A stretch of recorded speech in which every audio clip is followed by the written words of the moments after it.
Well, another day, another lawsuit. Skye Squad, we are back in the building for another video. Okay, so we have got to talk about a few things. Let's get into it. All right, first things first. Keeping it real with Nene. I don't know why I am in the mood for a song today. A song is on my spirit. And I can't sing. So anyway, our friends over at the Jasmine brand are reporting that Nene Leakes is being sued for allegedly failing to pay over $22,000 in rent at Swagg boutique store. You know, in Atlanta, it seems like everybody got a stove. And I'm not saying that facetiously. You know what I'm saying? I'm not saying it like that. But as I was watching Love and Hip Hop, I was like, oh, wait, I didn't know Erica Dixon had a store. Rashida got the store. Candy got the store. Nene had the store. Keeping it real, Nene.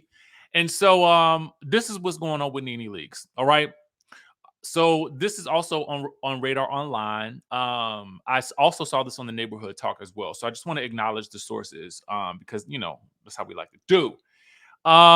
She's been accused of skipping out on $22,900 in rent that she allegedly owes the landlord of her former clothing store, Swagg Boutique. You guys may remember she first opened the Georgia Sugar Loaf Mills location in 2017.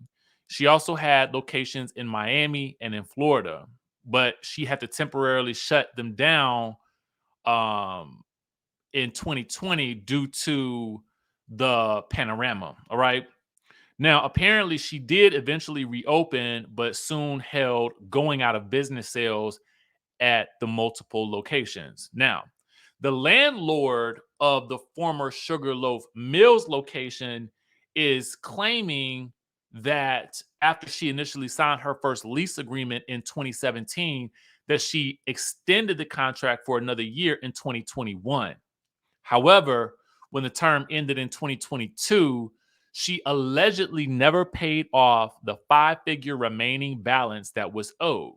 According to the landlord, Nene had been sent a letter last month telling her that in order to avoid any legal troubles, that she would need to settle her debt. All right.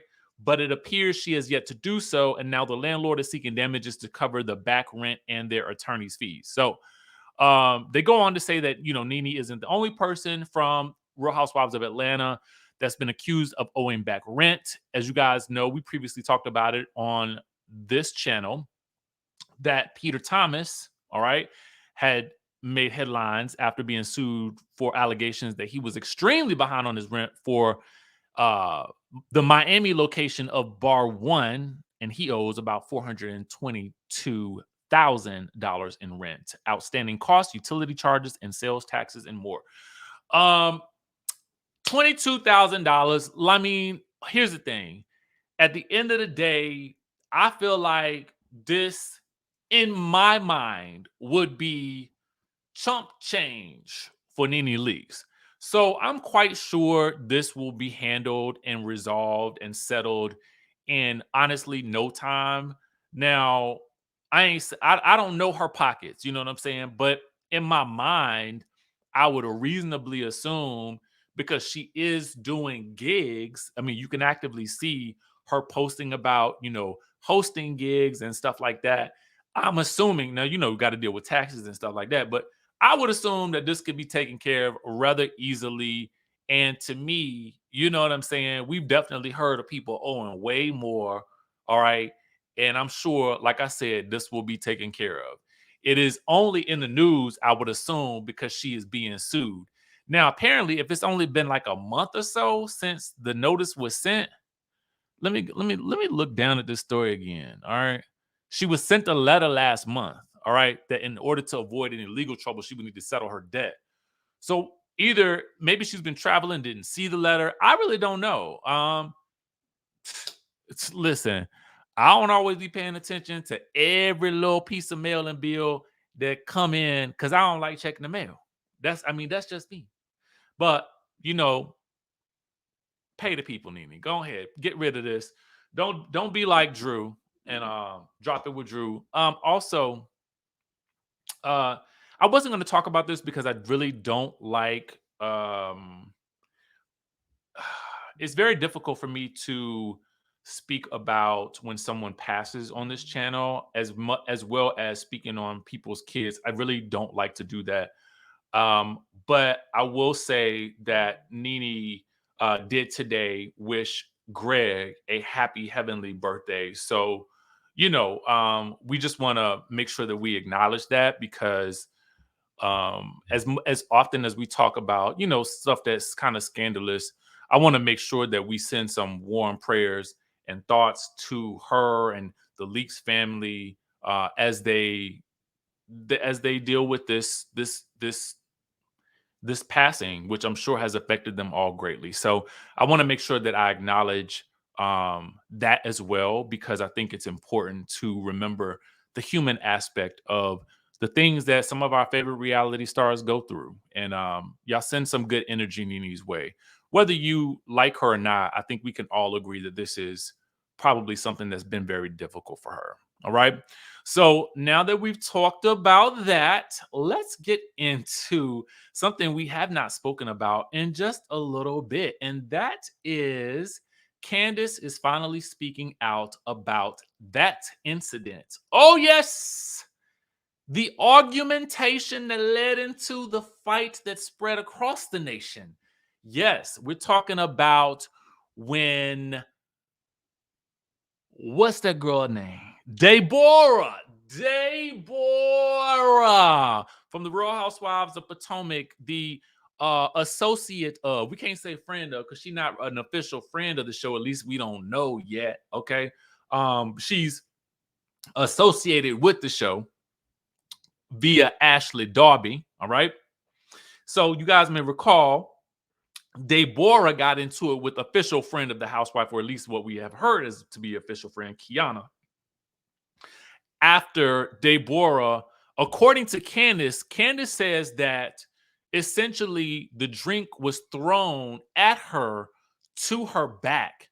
So she turns around and she sees this monster, okay, coming at her. So she felt the need to defend herself because a lot of people talked about, well, Candiace had what looked to be, and let me put the alleged badge up here.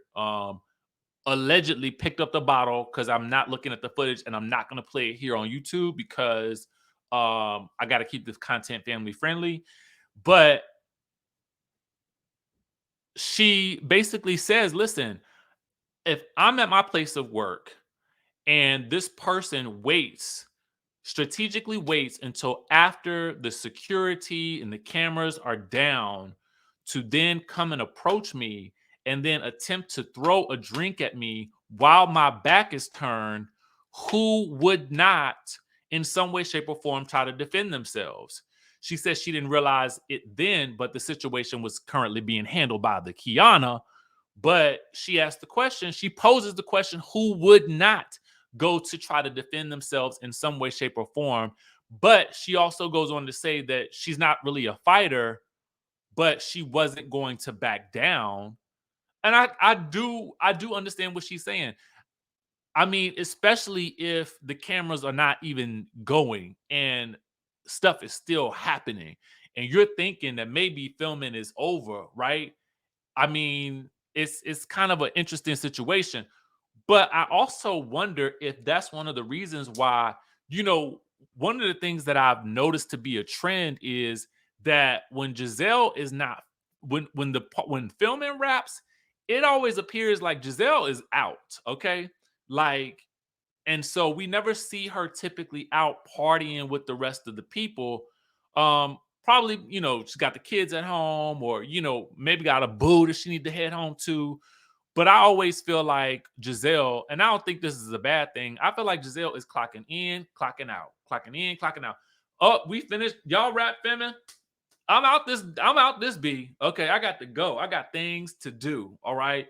And so she therefore never really finds herself in the mix of any chaos that happens when the cameras go down, because as we have learned over these past couple of years, that when the cameras go down, the cell phones will stay up. You know what I'm saying? So it's very interesting to hear Candiace finally speak about this. You can head on over to Queens of Bravo.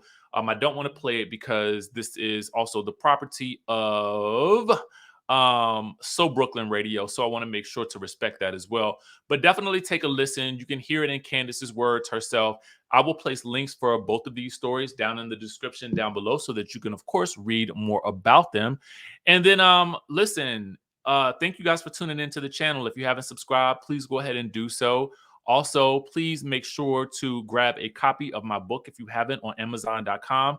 Just to let you guys know who are interested, I am 4 chapters away from finishing this book. I was going to try to finish it last night, but I said I do not want to rush it. I want to take as much time as I did crafting the beginning of this book to also crafting the story at the end. And there are a lot of moving parts to end this particular book.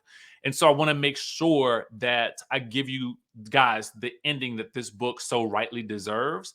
So my hope is to finish it tonight, if not tomorrow, so that I can go ahead and send it off to our developmental editor to make sure that the story is concise, then begin also finishing up the producer's journal, which will kind of give you guys some insight into some things before you read book number 2.